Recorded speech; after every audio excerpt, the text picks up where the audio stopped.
Check, check, check. Test, test. Microphone check 1 2 1 2. My name's Andrene and I'm here for you. I'm gonna spit bars every day, and you're gonna wanna come my way. That's hard. All right, welcome back to Rewind Rewatch. I'm Andrene. And I'm Joel. We are siblings who are rewatching 90s movies and discussing how well they have aged. We're going to be talking about any themes that come up, any quotes that pop up at us, and then also at the end of the episode, we're going to be giving a rewind rating from 1 to 5. A 1 essentially being that the movie is trash and we never ever want to watch it again. And a 5, this is the most amazing movie ever. So you'll see how we rate the movies at the end of the movie. that was a lot. So you'll see how we rate them at the end. And I just thought it meant like it had a lot of rewatch value. I didn't realize it meant like it was the most amazing movie ever. I mean, a 5 is pretty strong. Yeah. So I think I've given 2 5s or 3 5s in the first 27 episodes. So it's definitely rare. It's a little hard to get. Okay. Yeah, and my cat Lola is here making noise. I think she wants to be a part of the episode. Either that or she wants my attention, but in any event... I feel like this might be a little bit of an unhinged episode, but I'm here for it. Yeah, that's fine. She loves Indecent Proposal, as you guys can tell. She's very excited about this episode. So this is a 1993 movie with a rating of R. It has a 1 hour and 57-minute runtime. And this has been requested by Ayla on IG, and a very special shout out to our pops. Oh. What a crazy guy. I'm not quite sure why Dad requested this. I have an idea why. He probably wanted to hear us talk about it, and I have plenty to say about this movie, so yeah. Strap in, Dad. Hold on to your butts. Hold on to your butts. All right, so before we start talking about the cast and who all is in this and what they've done in the past, Joel, I'm going to ask you, in one sentence, how would you describe Indecent Proposal? I don't know why you broke it up like that, like you're hosting a game show. Who wants to play? Who wants to be a millionaire? Indecent Proposal. So one sentence, I would say a broke couple agrees to let a millionaire sleep with the wife for $1 million. Yeah. Which already the premise just seems completely ridiculous. It is a very indecent proposal. The most indecent. It's very indecent. I would say. So we have John Gage, who was played by Robert Redford. Mm-hmm. He's a big name, but mostly for older movies. Like, yeah, he was one of the hot guys. Yeah, he was in Butch Cassidy and the Sundance Kid back in '69, and then he played The Great Gatsby in '74. Those are the two that I stood out to me as far as movies that I've heard of, at least. He did stuff in the 90s, too. Nothing's jumping out of the top of my head, and I could also just look this up. But yeah, I feel like there's other stuff that he did that I've seen him in. I didn't really know a lot of his work. I mean, I know his face because, like, he's Robert Redford. Yeah, but, nah, he's like, one you of know those who guys. he is. Like, he's just one of those guys that you've seen him around. And he plays John Gage, who is like this smooth billionaire. I mean, this guy is oh so smooth. The Natural in '84. He did The Sting in '73. Yeah, I didn't so watch. Yeah, he's all over the map. Yeah, he's done things. He's now 87 years old and still kicking. So still kicking. Shout out. And then we have the character of Diana Murphy, who was played by Demi Moore. Is it Demi or Demi Moore? Demi Moore. So she's been in a ton of stuff. I'm just going to say most notably, at least for me, you have Ghost in 1990. You have A Few Good Men in 1992. She was also... You can't handle the truth. You can't. She was also in... You can't. Sorry, I can't. We said it unhinged, guys, unhinged. Striptease, 1996. She was in G.I. Jane in 97. And then, of course, I'm thinking about Charlie's Angels in 2003. So, I mean, she's a hottie. Hey, she wasn't one of the angels, though, right? No, she was just in the film. But yeah, she is basically the wife in this film. And she is married to David Murphy, who is played by Woody Harrelson. And Woody Harrelson is known for, at least for me, I think about White Men Can't Jump. That's the first thing that came to my mind. It's funny because the first thing that came to my mind was Cheers. Oh! Which, yeah. Also, I was in Boston last weekend and I went to the Cheers bar, so maybe that's why it's top of mind. But he's, White Men Can't Jump is definitely his biggest movie. And then he's done a lot of TV lately as well. He was in True Detective. Yep. He was in that season with Matthew McConaughey. Yeah. Matthew McConaughey, man. Every time I think about him, I think about True Detective. And then, of course, like those commercials. For right, yeah. Was it a Lincoln? Yeah. Driving a car, yeah. And then also the Hunger Games movies. That's right. He played that drunk guy who was... Those movies were fantastic. I love them. And then, of course, I guess we can mention Oliver Platt, who plays Jeremy. Loved him in this movie. The attorney. I don't know. And also a friend of the husband. Apparently, like they went to like college together. Yeah. Because clearly they have no money to pay this man. So. Yeah, he's definitely like helping a friend because he's a big time lawyer who like is making $1 million deals. So he really has no business to be helping them, other than like that's my man. Yeah. So I'm just helping him out. You need people like that in your life, man. Yeah, you definitely do. Definitely do. All right. So, do you want to just get into this? So, I think the big headline for me, before we even talk about like the plot points, is just I've seen this movie before. Mm-hmm. I think watching it this time, I was struck by how just dumb these people were. Like it was a lot of the premise of like, yo, we're down on our luck and I'm gonna let this strange man sleep with my wife is like ridiculous in and of itself. But all of the decisions that they made to get to that point were just completely asinine. Just like, yo, who are these? Like, how are these people so stupid? And there's no indication as to why they were so dumb, other than like they were young and they were in love and they weren't thinking straight. But it's just like, yo, what in the world, bro? Yeah, the mistakes were just okay. So just to kind of set this up for you guys, basically we find out you have this couple. They meet when they're in undergrad. They fall in love. They get engaged. They get married. She, I believe, is in. I think in high school.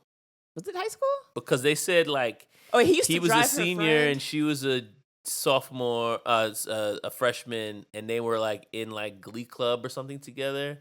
I don't know. Maybe it was college, but I had the understanding that they started dating like very young.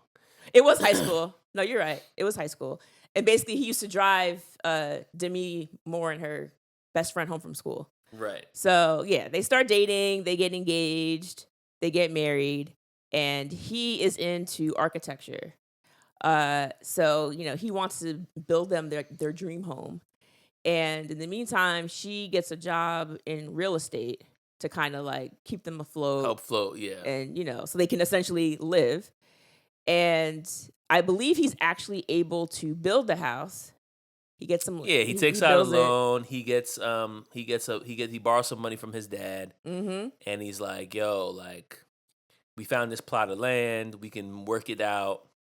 Again, with help from his lawyer friend, which is really dope. I mean, to build your own home. I mean, because it's amazing. Because the whole thing is that he had this plan for this amazing house that he was just kind of just sitting on, and then I think his wife kind of like David and Diana. So Diana kind of is like, yo, like we should like actually try to build this thing. Yeah. She believes in him. They have like this very young but like passionate love, right? Mm-hmm. They have to show us all these sex scenes between the two of them. Oh yeah, it's a lot of them banging. It's a lot of that. It actually is not as much as I thought it would be. It's only 2 actual sex scenes between the two of them that we see. Yeah, that's true. Which I guess like maybe to some people 2 is a lot in a movie. It is actually. I mean, most films have 0. So usually you get 1. I thought there would be more for some reason. But anyway. So yeah, you thought it would be more indecent? I did. So there was one on the kitchen floor, and then there was one on the bed with all the cash, which we'll get to. Oh my God. So anyway, they build a house, and then the recession hits. So yeah. So the other thing though is that at the beginning of the movie, they've already established that they've broken up. So it's like, yeah, me and David didn't work out and this is whatever. And so like you see David like sitting on a pier and she's like riding on a bus by herself, which they get back to at the end of the movie. So it's like you're watching basically the history of their relationship for the first maybe 15, 20 minutes of the movie. It's like they're setting up this whole story of like who this couple is, how they got together, where their lives have become. And you're like, wait. So you already know coming in, like this movie is about her banging this rich guy. You can presume that that's probably what broke them up. So now you're just trying to figure out like, all right, how did they get here? And I think that was the thing that I'm watching this movie like, this couple is very dumb because I feel like I was waiting for more cues towards like who they were as people and how that contributed to their breakup. Yeah. And I feel like I don't know if the movie did a great job of that, especially considering that it spent 15 to 20 minutes talking about the history of their relationship. Yeah. Like, it didn't really play too much of a role in what happened outside of, like, the dream house, which becomes a plot point. Right. So, the recession hits.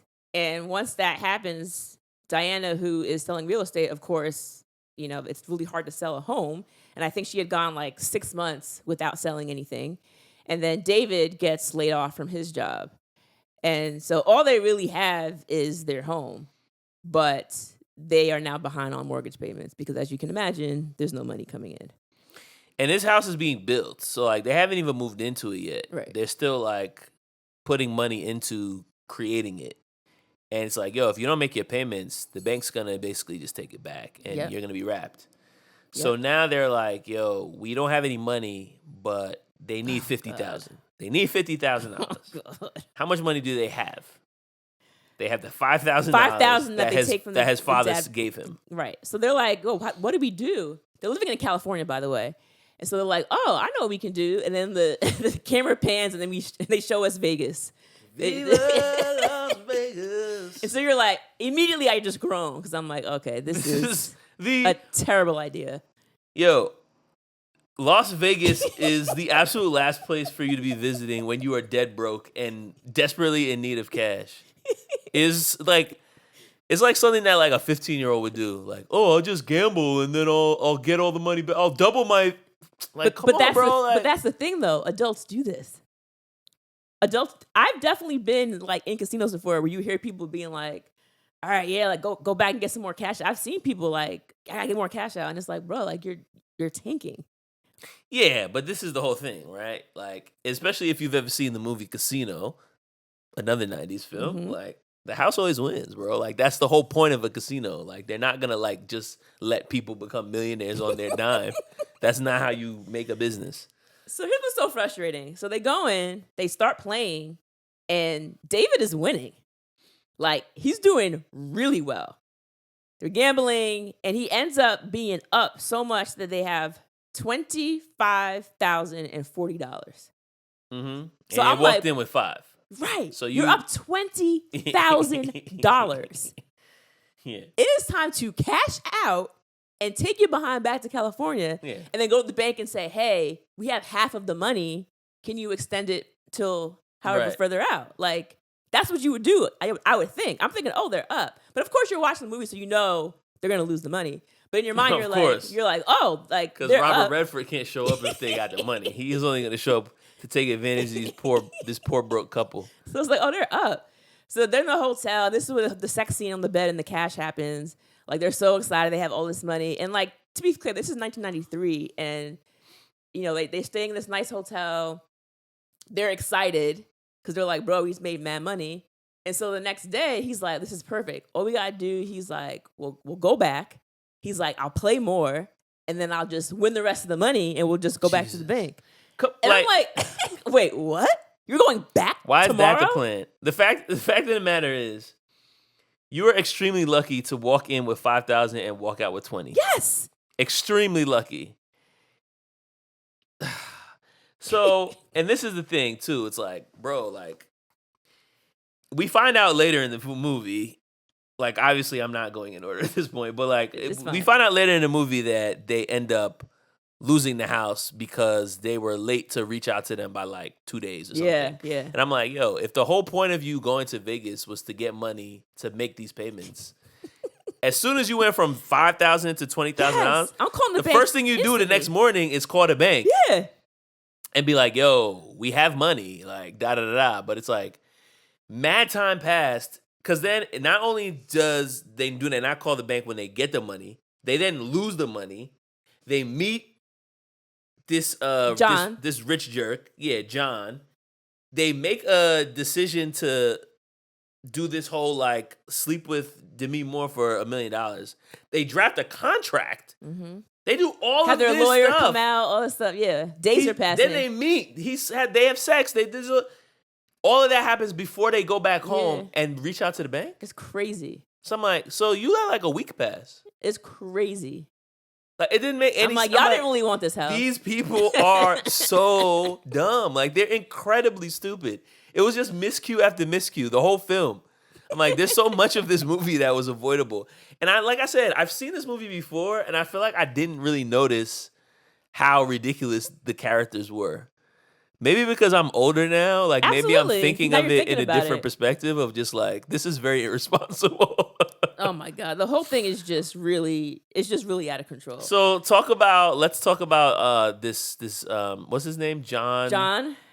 Yeah, John Gage. Let's talk about John Gage. What's your impression of this guy? Oh, this guy. How would you describe John Gage? He's a dickhead. Can I say that? Sorry, Dad. Sorry, Mom. That's literally what I have in my notes. I don't know what else to say. He's awful. I don't know what else to say. Like, this guy's the worst, man. He sees Diana for the first time. She's at a boutique. She's looking at this dress, and he sees her, and he's like, "Oh, she's a baddie. I'm interested in her." And he basically says to her, like, "Oh yeah, like I'll buy the dress for you." And she's like, "It's $5,000. Like I'm good." I really think you ought to have the dress. Let me buy it for you. You want to buy me this dress? Yeah. Why? Well, I've enjoyed watching you. You've earned it. No, I haven't. The dress is for sale. I'm not. As soon as she says, "I'm not for sale," in my head, I'm like, "But you are." But you are. Yeah. I read the premise of the film. I can assure you, man. But you will be soon. But so there's one part where he's gambling, and he's at like the big baller table. Like he's gambling with $10,000 gold chips. Like every chip is worth. Yo, they're 10K. bringing out the chips from the back, and he's signing a cashier's check. Like, yo, bring me more chips. So the way he even ordered the chips was crazy to me. So he's sitting at the table. He's a straight jerk. Yeah, he's sitting at the table. He runs out of the money that he had, like, because who cares? And he turns over. I think Sam is the guy who's running the table. Sam works there, and he looks at Sam and he goes, "Sam, 1." And then Sam's like, "What?" And he's like, 1. So then Sam turns around, picks up a black phone, makes a phone call. Then people come out from the back with a case and a check. The check is for like $1 million. Yes. And he just signs it. And I'm like, wait, so he just turned around and just said 1? And like, it's like, oh, that stands for 1 million. And Sam is like sweating bullets because he's like, yeah, let's go all in. So before he goes all in, he sees that Diana and David are watching his game because David and Diana have just blown their money. They lose completely big time. And at this point, they're looking like, who's this guy? Oh, this guy. Hold on. What? I'm sorry. I know we're talking about John Gage, but I have to stop you here because can we talk about for the second of how they lost their money? Oh my God. Like, again, these people are incredibly dumb, right? So this is what you have to keep thinking about. Let's go back. It's the fact that they have all this money, and it's not like, all right, I walked in with 5, I have 20, I need to get to 50. You would think, yo, let me make a few bets, try to come up. Maybe I play a little blackjack, maybe I play a little roulette, maybe I play like, you know what I'm saying? Diversify. Yes. Yo, he takes all his money in chips and puts it all on the roulette table and says, "Babe, I'm going all in. I'm betting on black." And she's like, "Okay." I'm like, so here's the thing. think All right, about so that. neither one of y'all thought this was a bad idea. Y'all were in agreement on this. Wait, I want to back up even further before we even get there. Okay, so they're up $25,000. Okay, they're at the diner. They're talking about what they're gonna do the next day. They start gambling, and then they realize like, oh, we said we were gonna stop at $5,000, but they were down to like 4,100. Oh, that's right. So they had lost So in my head, I'm thinking They had already lost. Yeah, they had already lost 21. So I'm watching with my 21K. husband, and he's like, if I've already made 25,000, why don't I just gamble with the 5,000 and hold on to the 20? So like, if I lose 5,000, I lose 5,000. Again. I still have $20,000. Again. So they're like, oh yeah, but instead, they're in their minds, let's not stop at 20, let's stop at 5. So you're willing to lose $20,000? Yeah, you're basically saying like, yo, our limit is walking out with the same raggedy $5,000 that we came here with. But That's your limit? the limit The was $5,000 that you had to borrow from your daddy? the limit was 5, but when they start to reassess, they're at 4,100. So Right. so they were below even their limit. They've ignored the limit. The limit does not exist. Not exist. Mean Girls. The limit does not exist. The limit does not exist. The limit does not The exist. limit does not So exist. then they're like, okay, we got 4,100. And as Joel says, he's like, I'm going all in with 4,100. So like they've already made a bunch of poor decisions to get to this 41. As Joel, the measly 41. So now they're like, all right, all black. So then they put all the chips in. They're playing roulette. The ball, and this game, I think this is kind of false. So the ball drops, it starts spinning around, and then he's like, no, red. And I'm like, can you even move your chips while the ball is still bouncing? I think you can move chips until he says no more bets. Okay. Once the guy says no more bets, you Okay. can't touch them again. Okay. So here's the thing about that. I started getting so anxious because I'm like, bro, do not change your bet. Like, why am I black? No, red. And he's like, no, black. That was making me He sweat. said, no, go with your gut. Go with your gut. It's like, no, bro, your gut lost you $21,000. Don't go with your gut. Ignore your gut. Your gut's So wrong. then he goes back to the black. No more gut. You're right. And then the guy says, no more bets. And then as soon as he says that, the ball falls into the red. And then Diana's dumbass is trying to grab it. And he's like, no, man. It's like, come on, you can't. She dove on the table to get the chips. And the dude was like, bro, what are you doing? Like, he's like, you lost. Give me your money. Give me all your And- money. Yeah, give me all your money and get And go out. home. You Okay. didn't. You also didn't have to go all in. Like you Exactly. you could have bet 100. Exactly. You could have bet 1,000. There were so You many could things have they done could have so done. many things. So many things. So now they're in the hole. They now owe their father-in-law, well, her father-in-law, $5,000 in the house. Just kiss it goodbye at this Forget point. about it. Forget about it. Forget about it. He ain't getting in the house no more. It's over. So now they're watching John Gage play his game. He writes out this, $1 billion check, whatever. So he sees, Million. oh God, he sees Diana from before, and he notices her. So he goes to David. He's like, "Can I borrow your wife?" And I was like, already, I'm like, this guy, I cannot. Nah, he's so trash. So David's like, "Wait, what?" And he's like, "For good luck, let's play the game." So he's like, "All right, fine." So she comes over and she's like, "All right, what do you?" And he's like, "Yeah," writes down his, $1 billion check. And at this point, everybody's watching him too, because Yeah. it's like this guy's rich and he's Yeah. like gambling very free, willy nilly. Like Really? he's not even caring about how much money he's losing. So everybody's just kind of like he has a crowd at this point. Yeah, because it's fun to watch. It's not my money, and also Yeah, it's not my money, it's fun. exactly. So he asked Diana what kind of game she likes, because he was playing cards, and she was like, "I like dice." He's like, "All right." So they leave that table and they go to play dice. They go over there, and he basically says to her, like, he puts one bet, all the money on whatever she $1 rolls. million worth of chips. And he's like, "All right, you roll it." And she's like, "Me?" And he's like, "Yeah." He's like, "Don't forget." And then she had to, of course, kiss the die. I thought he was gonna ask her to blow on it, but she kissed it. Same thing, whatever. So she goes to roll it, and he's like, "Try to get a 7. Or 11 to be even better, Mm-hmm. So, of course, she goes and she rolls it and she gets a 7. So everybody's like, oh my God, it's crazy. She wins. It's thrilling, it's exhilarating. And so she goes back to David and she's like, oh, that was a lot of fun. And so once John sees that she's done that, he's like, oh, I want to thank you. So he's like, yeah, how about you guys stay a while? Like, I'll put you up in a suite. Don't worry about it. It's on me. Like... So here's the thing. Here's the thing, right? It's two things. Number one, you bet $1 million. I rolled and got a 7. can you come up off something? Thank you. Like, bro, I just helped you double your $1 million, and you clearly don't need it. And the money obviously don't mean anything to you. Can I get that $1 million that I just won for you? That's number one. Number or even two, half of it. Number two, she had this creepy exchange with him in the store. She played him and said, like, yeah, I'm not engaging with you.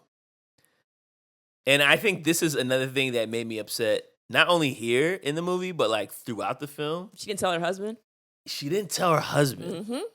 So then it's like, oh, I'm here with my wife thinking we just met this Some rich random guy, yeah. and he just pulled my wife out of a crowd, not knowing that he had already hit on her earlier. He tried to bribe her by buying a $5,000 dress. Mm-hmm. And she didn't mention any of this to him. Mm-hmm.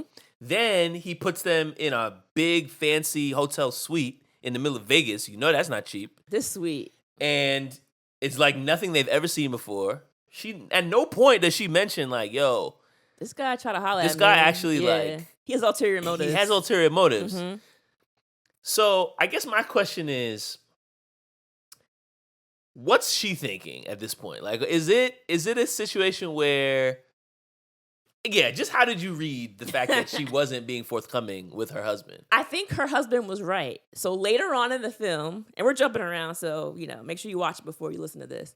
Later on in the film, after they have the bet, they have sex and all that, the husband becomes jealous, right? And he starts thinking like, are you seeing him behind my back? Blah, blah, blah. And she's like, what are you talking about? Like, it was a one-time thing. And he says to her, well, I think you wanted to do it because you were attracted to him. And like, I don't think she even answers the question. I think she kind of just like, how could you say that? Puts it like, and I'm like, bruh, like, I think he's right. I think she is like, on the one hand, it's like, I'm married.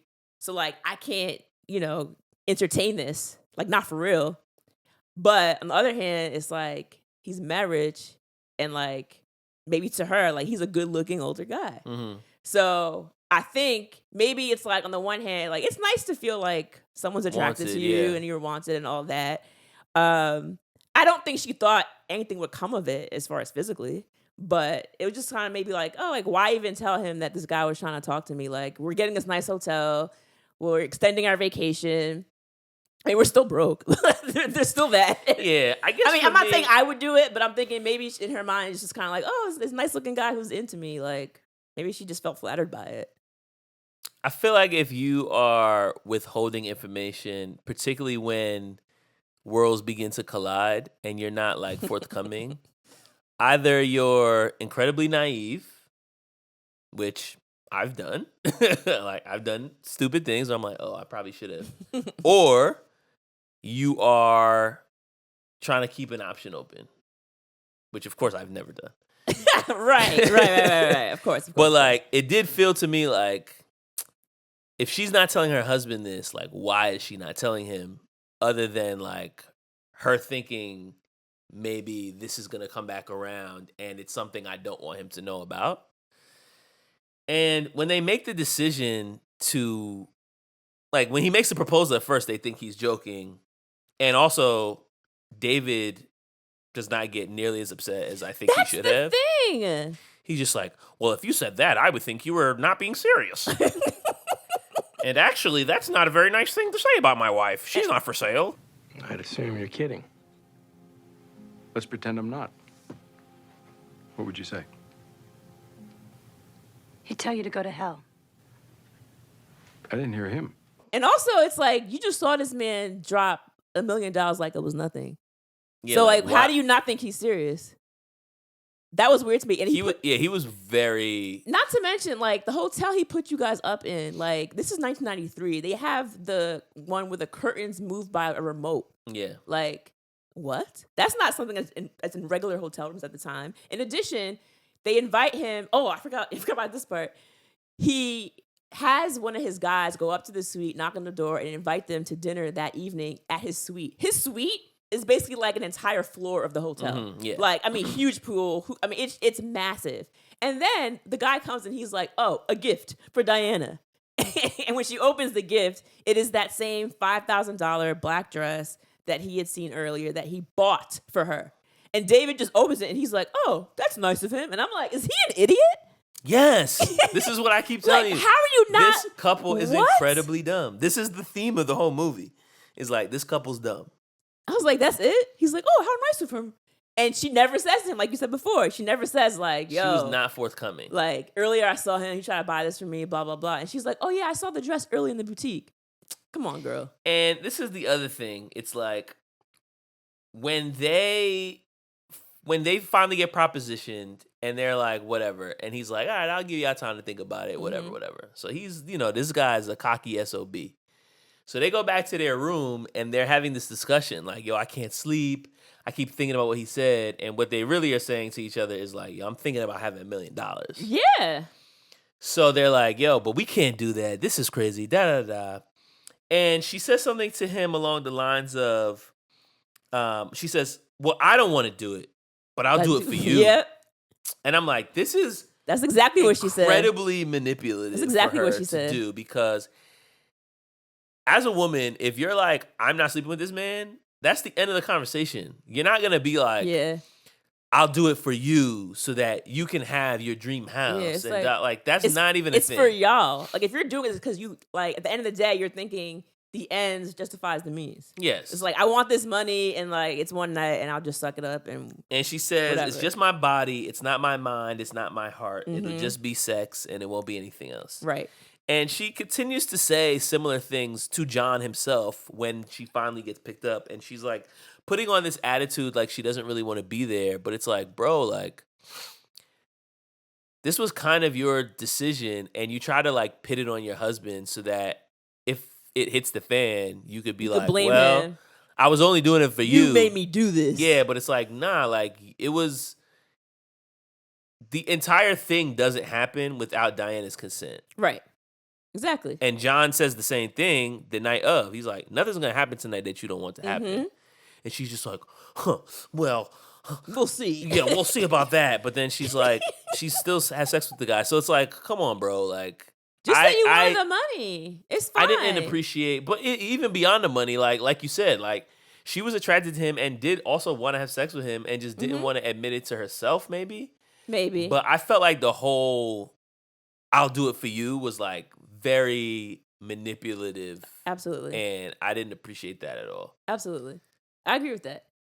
I mean, and like they had so many chances to stop it. Like you went and got your attorney who came in and like made a whole contract. Y'all thought about this. Yeah, they thought it out. And it was like, the money is more important than me sharing my wife for one night.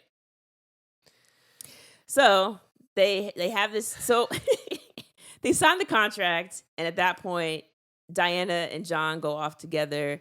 And David leaves with Jeremy to like, go get some dinner and drinks and watch like a Vegas show and like, but of course David can't get this whole thing out of his head. And Jeremy's on not joke really time. Helping. He's on joke time the whole movie. Yeah, he's like he's not really helping. He's not like being any sort of emotional support. He's like, yo, like $1 million for your wife. He's like, I don't think I could even get like 500 for my girlfriend. It's like, bruh. He's like, not that I do it anyway, right. But not that it's wrong that you did. Right. Because Jeremy definitely wouldn't have done it. Because when he called Jeremy and told him about it, Jeremy was like, wait, what? He couldn't believe. Because most people would be like, wait, this is for real? This is serious? And he's like, oh. He's like, why'd you only ask for $1 million? You probably could have asked for more. He said, I could have gotten you 2. Yeah. He said, never negotiate without your attorney. Yeah. That's what he said. Straight up. But Jeremy's also like, let me get my 5%. So he's not mad at it because that's money in his pocket. And honestly, you could tell he's been giving this guy favors for years, so he probably earned that money. But anyway, so like now David's thinking about it, and now he has buyer's remorse or seller's remorse. I don't know. Yeah, because this is the whole remorse, thing, and it's like, bro, and he starts to get annoyed. Annoyed is probably not even the right word because he literally out of his sprints mind. back up to the suite, and is banging on the door, yelling his wife's name, like, Diana, I can't let her go through this. Diana. He opens the door. He finally, the housekeeper opens the door to the suite. Like, it's completely empty. Nobody's in there anymore because it's the next night. He's like, John's already left. Where'd they go? And she's like, they went up. He's like, where? She's like, helicopter. He's like, helicopter. So then he takes the stairs up, and now he's like trying to stop the helicopter from taking off. And of course, and Diana saw him. Diana was in the helicopter and looked over and saw him and was like, You snooze, you lose, bro. I'm getting this $1 million. I don't care how you feel. And this D. Yeah, straight up. But we already signed. That's the whole thing. It's like you had enough time to have a contract drafted Bruh. and you signed it. And after all that, you're like, this is a bad idea. Now it's too much. Like, what? Because now he's thinking about it. Now he's turning into Lance from The Best Man. And he's thinking about the sex scenes in his head. Yeah, but it's like you didn't think about that before you signed the contract. That money, bro. That's the whole point. Is like The your money. wife is sleeping with another man. But it's the money. So it should have still been the money.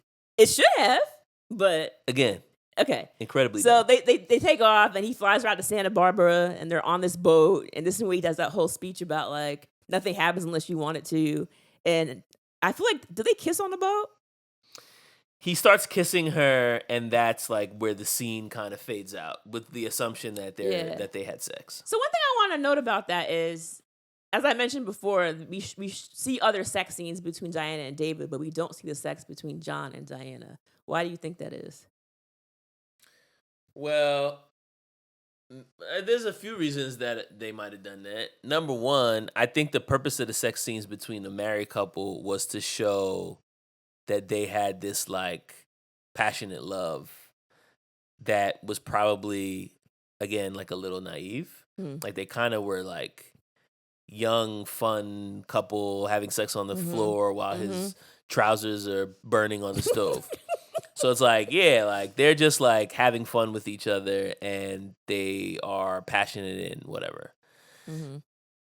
This was more of a transaction. And so I feel like there was no reason to show it.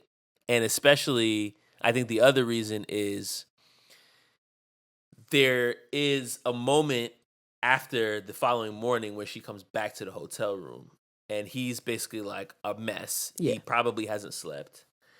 And I think a part of the tension in the room is this sense of like him feeling automatic regret from the situation. Yeah.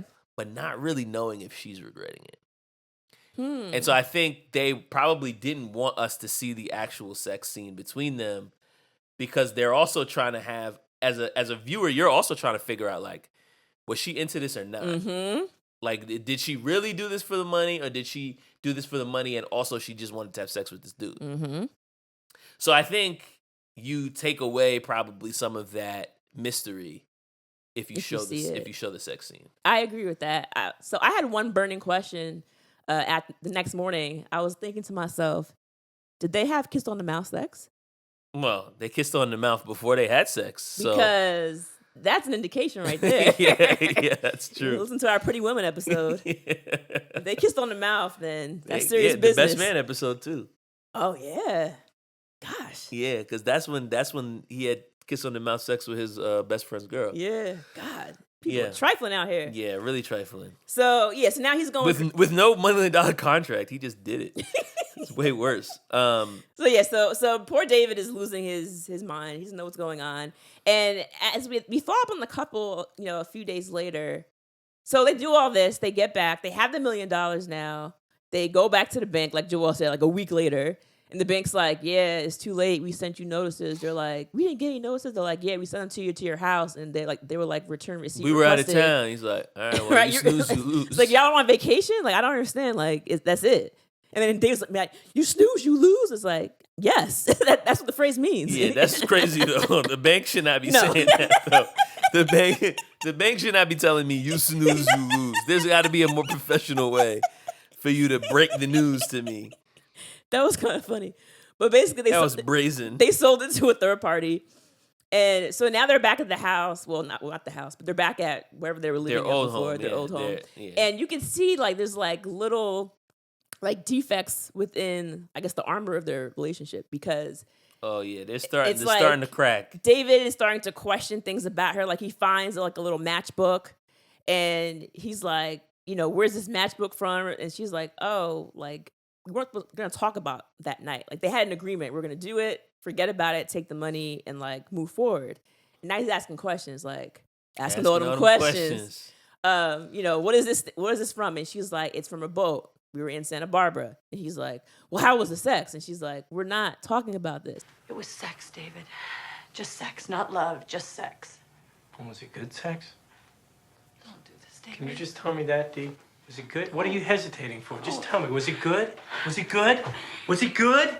This man, This was so odd to me. like, I never understand in like 90s sitcoms, they do this a lot, where like someone will cheat and they'll be like, well, how was he? Or how was she? And it's like, bro, why am I asking this question? What do you? I don't want the answer. Do you really want to know? Well, was it good? Did you enjoy it? And they be like, it was different good or different bad. It's like, come on, bro. Like, It's like what? Like why? you want her to say it was awful and I terrible. hated it so much. and that's what she said. She said, if I tell you it's awful, you're gonna think I'm lying. If I tell you that's good, you're gonna be mad. So like, just be honest with me. So she was like, okay, it was good. And then he like blows up. He lost it. It's like, bro, what did you want? But it's her? like all it was for him was confirmation that she wanted to do she it. wanted to do it the whole time, and also this sense of inferiority because not only is this guy attractive, but he has money. I don't have anything, and they've been basically like surviving off of their love for each other, Right. despite not having really anything else. And they never really had money, they say in the opening 15 minutes. So it's like now this other guy that presents something different than what I can provide is now in the picture, and it's making me feel insecure about how much you actually want to be with me. Yeah. I mean, it's tough. But it's then- like, bro, like, did you think you were going to let your wife sleep with another man and it wasn't going to compromise your relationship in any way? Like, oh, our love is stronger than that. Well, I mean, people have threesomes all the time. Sure. Like in their relationship. For money? That's the thing. It's the money. It's the money that makes it like. And also, it wasn't a threesome. And He wasn't there. He wasn't even there. Yeah. Yeah, that's true. That's a whole nother thing. Yeah, that's true. He wasn't even there. And he has no idea what actually happened. Like. Yeah, even in couples that have open relationships, you still have to have communication and trust. Yes. And I feel like, obviously I'm skipping ahead a little bit, but like, that to me is the central theme of this movie is just like, their trust had been fractured. And once that trust fractured, the whole relationship just started to, the chasm just cracked further and further and further. And that was it. But then, then you let this third party come into your relationship and basically screw it all up. And the type and it was of your decision. So here's the thing that gets me about this third party. It's completely avoidable. I'm gonna get. This is where I start to get really upset. With Gage? Yes. Oh, You know where I'm going. I already know where you're You know going where I'm because going. I'm probably about to say the same thing. So you might as well just start it off. So Because this guy is a piece of work, man. So Diana is now like upset because she's like, we have this money now to buy the house. Let's just figure out who bought the house and see if we can just offer them the money and get it back. Because like, let's figure it out. So she has a friend who can like, I guess somewhere in the real estate world who's able to look it up. And so she's able to figure out that John bought their home. When I tell you I was livid, Have to be. I was like, oh, this guy is a piece of work. Because like, bro, like, you're adding insult to injury now. You know what I mean? Like, you've already like demeans David enough by like being like, yeah, I'm gonna smash your wife for some money that really means nothing to me. And now, after giving out the money that you need for your home, I'm gonna take your home from you. It's like, why are you even doing this? Talk about like, well, I have everything. I have businesses and I have property, but I don't have like what you have, basically like a marriage. And I'm like, is this how you think you're gonna get a relationship? And eventually, yes, this is how he gets it because Diana's dumb behind falls for him after There's this. so many and things like, about this. There's so many things about this that just I don't know if it falls under the category of like they didn't age well or if it's under the category of like this is ridiculous. But yeah, to your point, I'm like, all right, you met this woman, you said she's fine and I want to sleep with her. You paid money, you slept with her. It's over. Like, leave these people alone. Yeah. They're poor. Well, they're not poor anymore. They're millionaires now. But the only money that they have is the money that you gave them. They're probably going to spend a bunch of it on the house, fixing it up, adding things to it. So it's like, yo, just let them live their lives. Exactly. But it's like, it's almost like he had like this obsession with Diana. That's what I couldn't understand. And it was bizarre to me because his character is described throughout the film as a womanizer. Yes. So it's like you know, he's always like uses his money and his influence to just like get all these different women. And I'm like, there isn't a clear indication to me what it was about this woman specifically that made him commit this much time and energy to her versus any other woman that he would have met at any other bar, any other casino, any other night.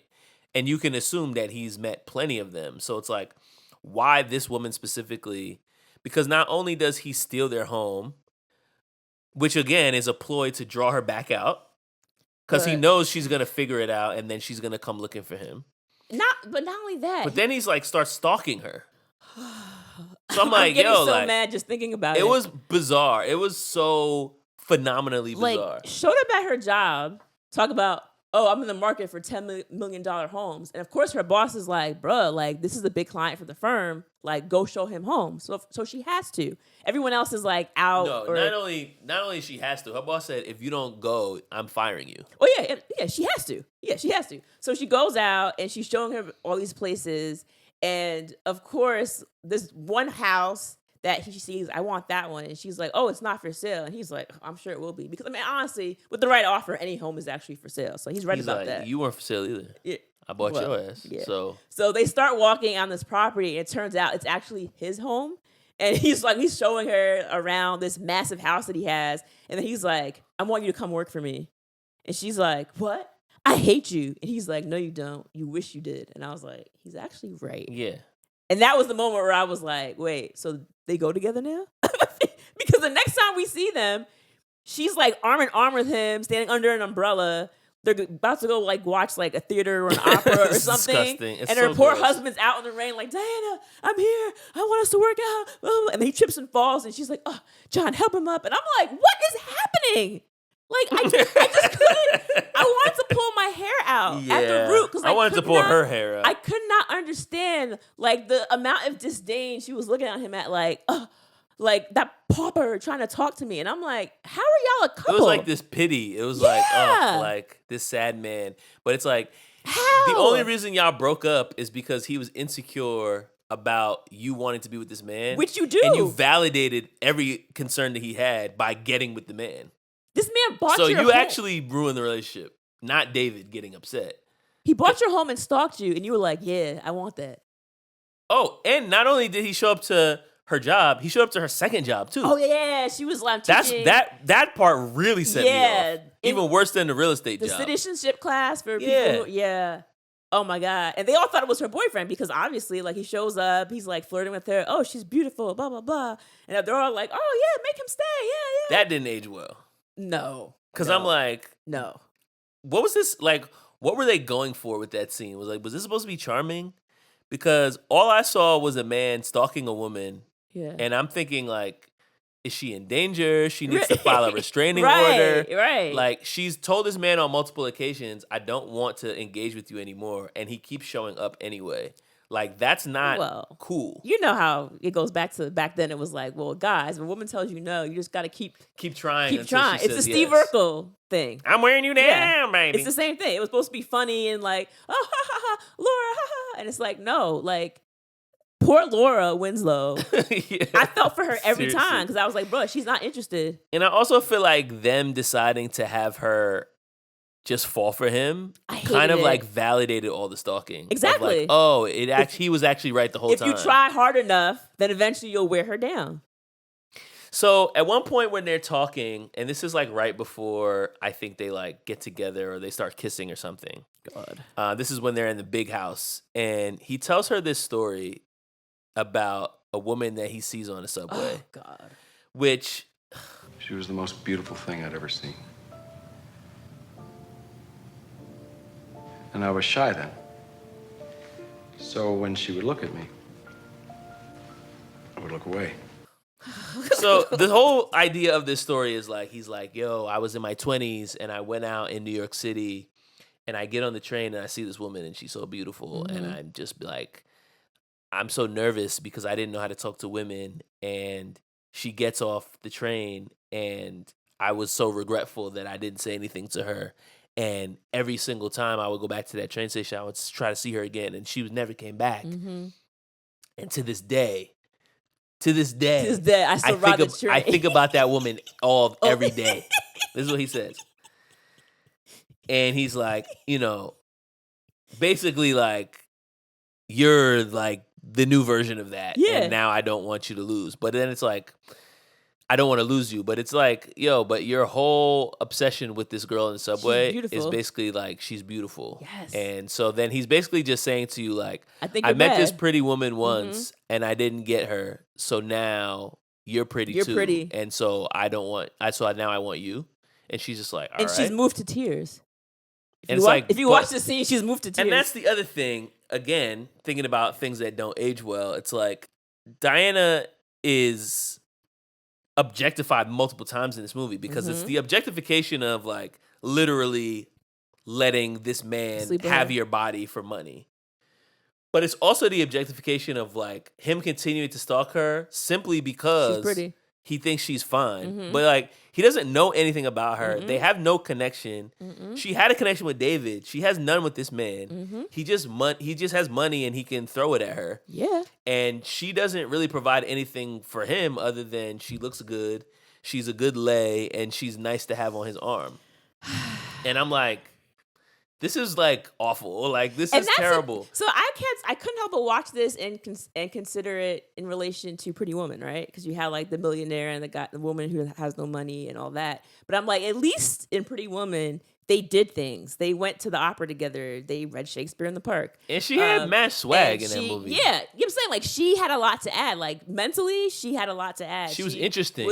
Exactly. Diana's not interesting. That's what I'm saying. Like, at least in that relationship, I could see where that character was like, oh, this woman is different than the other women that I normally bed. But here I was like, John can get any woman he wants. Honestly. Yes. So what is it about Diana that's so special? I didn't see it. I was like, I don't.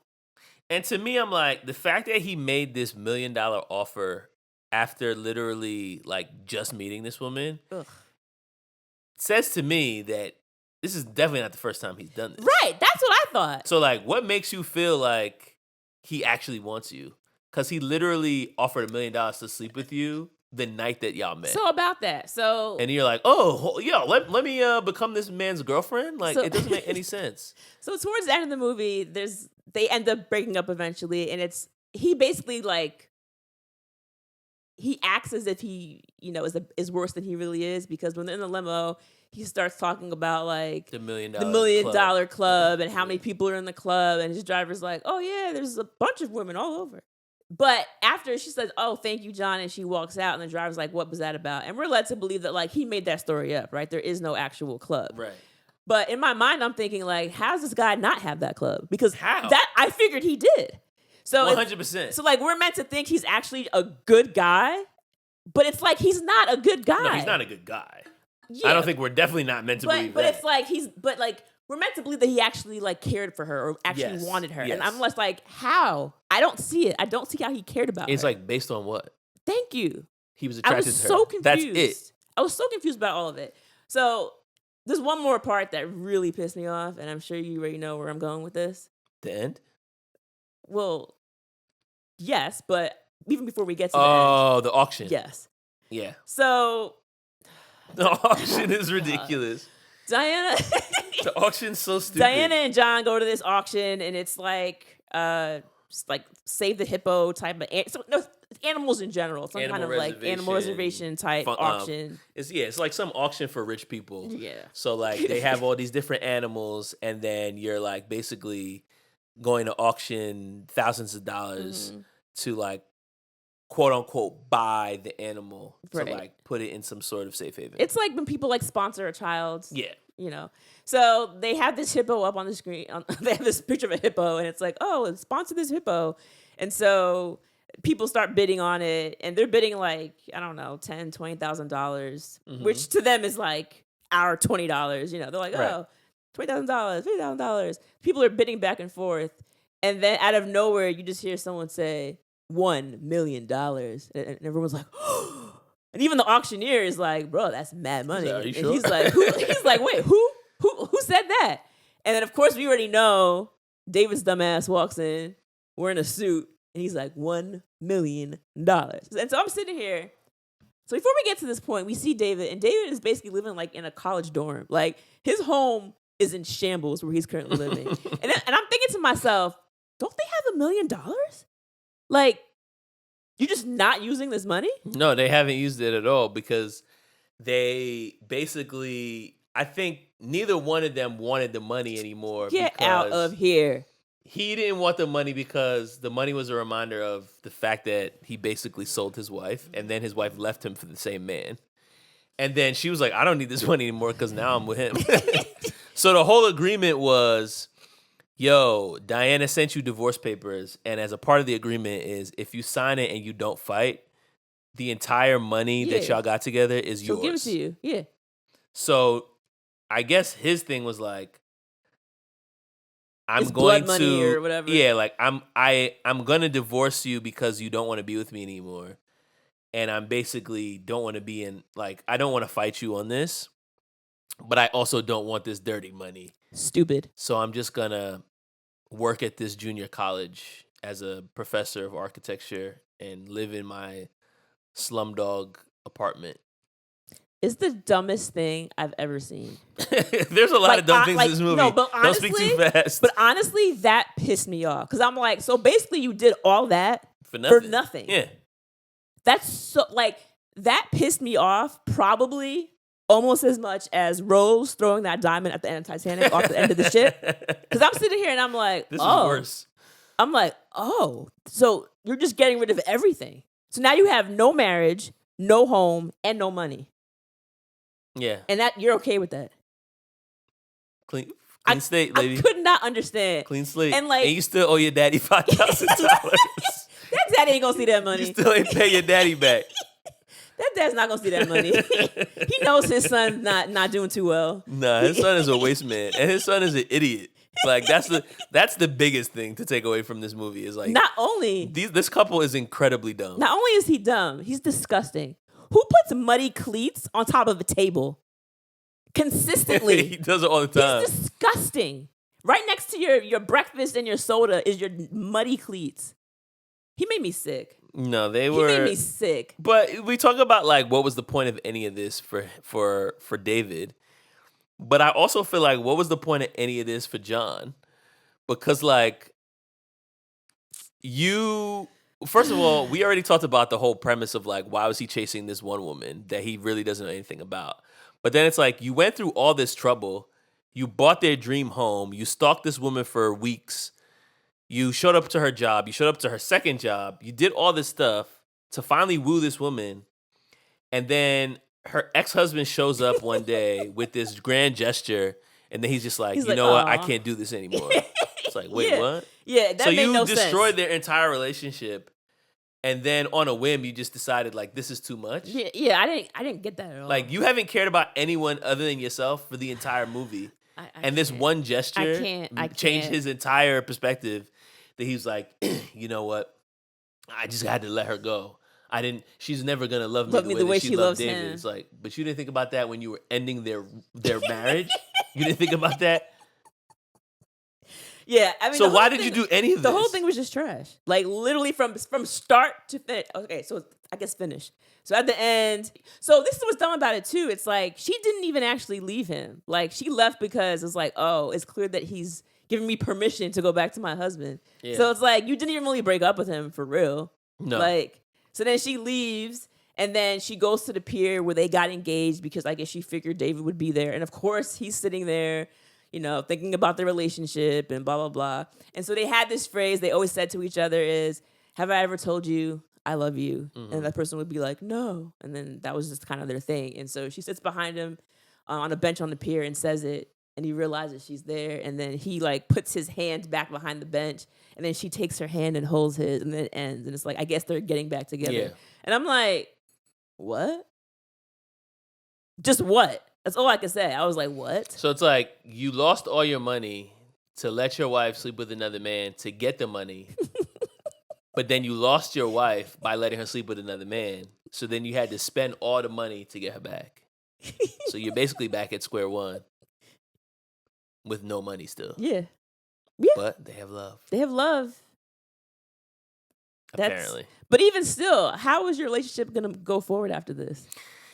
Yeah, for me, All the trust, the trust still isn't there. Yeah. So like, I still don't know. This is not a happy ending. There was no '90s kiss. I was looking for it, but No, it wasn't. thank It God. wasn't there. But it's also just like, yeah.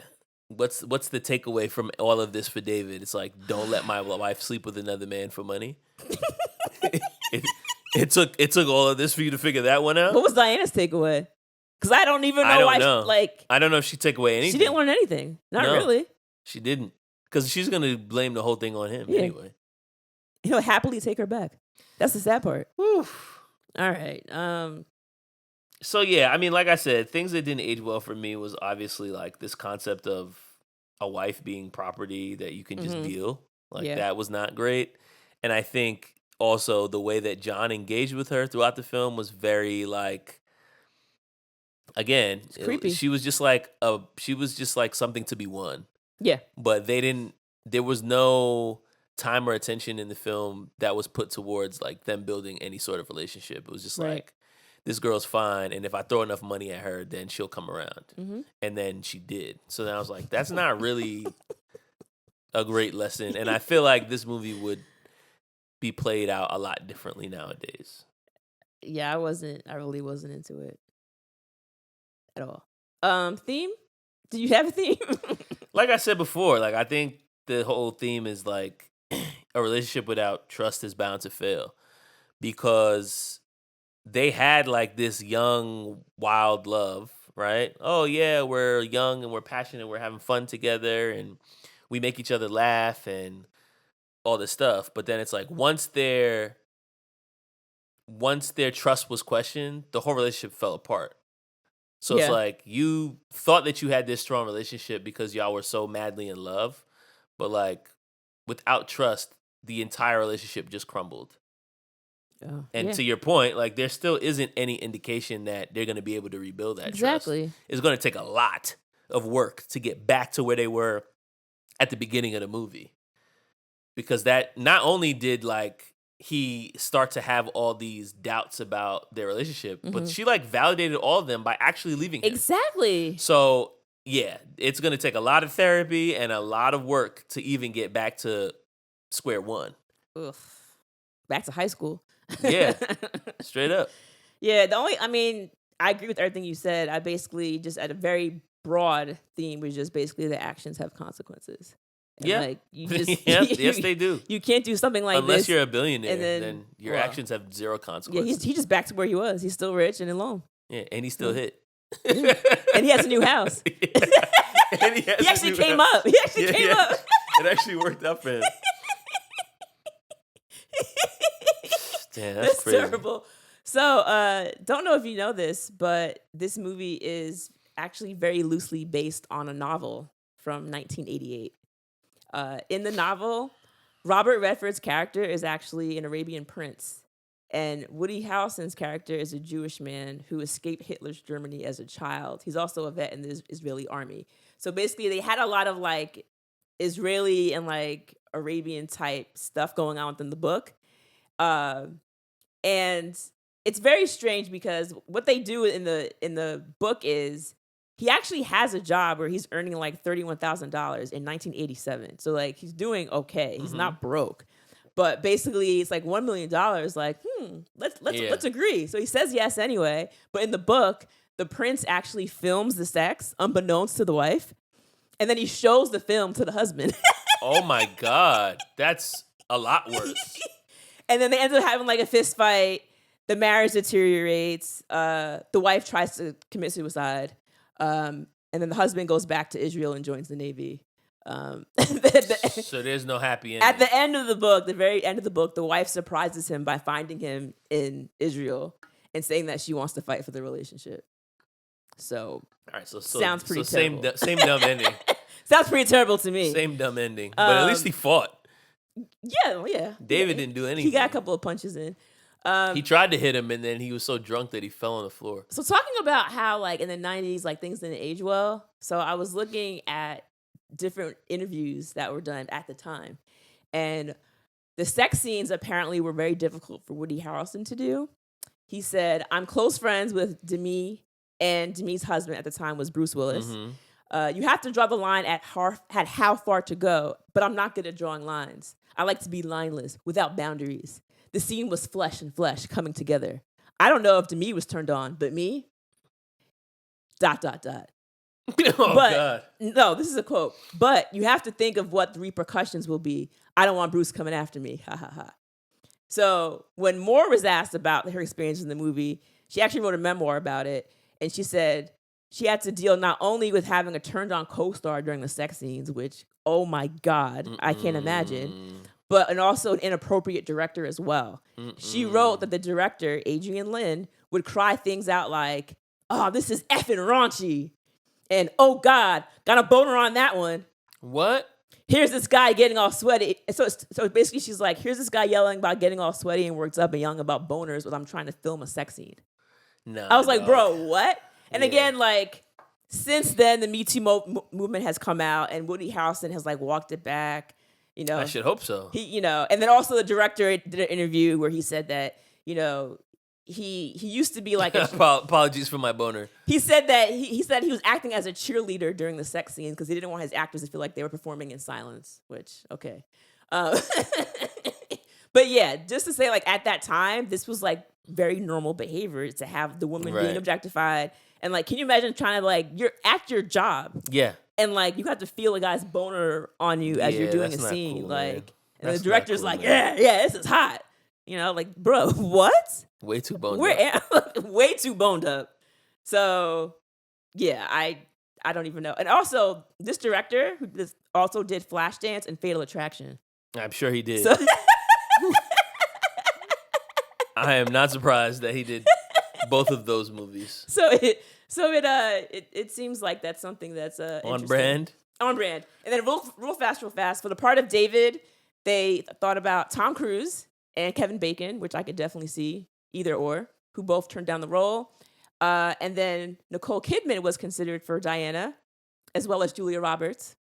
Mm-hmm. We can see both of those. And then for the attorney role, Jason Alexander. I'm like, it's basically like Yeah, it's Pretty Woman. Pretty Woman. Yeah. Without Richard Gere. Or Eyes Wide Shut. Yeah. Either or. All right, rating? So, again, I mean, we've basically just been going in on this movie I for know the where past I'm going. hour. So, I mean, I feel like there is not a ton of rewatch value. I think the only thing that I would probably give to this movie is, like I said, this general theme about trust. Like, I think there is something to be said there about, like, I don't really like the way that it ended because I think their trust was like completely lost by the end of the movie. Probably would have been better for them to not get back together. But I did like seeing the juxtaposition of how their relationship was before the incident versus after. And I feel like even like the scene of when she comes back to the room after spending all night with John and just seeing like kind of the guilt on her face, the way that he looked, and just the way that their conversations changed. I thought that was probably worthwhile in terms of like what would be redeeming value from this movie. There isn't a lot more other than that. You found something. And so I think like just based on that part alone, I'll give it a 2. But yeah, if I think the only one that I gave was probably for Cruel Intentions, and I don't think I could pull any theme out of that movie at all. So this is definitely not a movie with a ton of rewatch value for me, and I think it definitely feels worse than the last time I saw it. I'm going lower than you, bro. Go low. When they go high, we go low. Yeah, go low.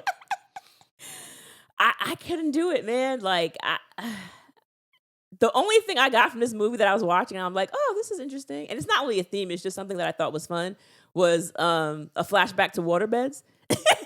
Yeah. When they were in the hotel, I was like, I remember. Yeah, those were a thing. We had one of our aunt and uncle in Florida had waterbeds in their guest room. And every time we would go down and visit them, I remember sleeping on a waterbed and thinking it was like the most lit thing ever. Yeah. Because like you're floating, bouncing on your bed. Yeah, the trust theme, yeah, whatever. But I also feel like I couldn't really understand the motivation behind anything. And at the end of it, it was like, what did y'all really learn? And you didn't gain anything out of it. And like, it just was like, I just didn't like it. I don't know. It's like, at the end of it, I was like, this is ridiculous. I didn't like it. I have no intention to watch this movie again. And then just adding to the backstory and like thinking about what she went through having to film this, I'm like, oh, this is trash. So I'm giving it a 1. I can't argue against that. I really can't. This is not a movie I'm going to argue for. So that one that's fine. That's fine by me. All right, y'all. Let us know how you would rate this film, and join us next week for another. Well, we got to give our contact. Yeah. Gotta. Yes. Social media, RR90s Pod on Instagram, on Facebook, on Twitter, on Threads, TikTok, on Threads. Rewatch podcast. And you can also reach out to us via email at rewindrewatch1990s@gmail.com. Hit us up. Let us know if you would take $1 million to loan your partner out for a night. Yeah, just make sure your partner doesn't read the email. They might not like the answer. All right, y'all. Later.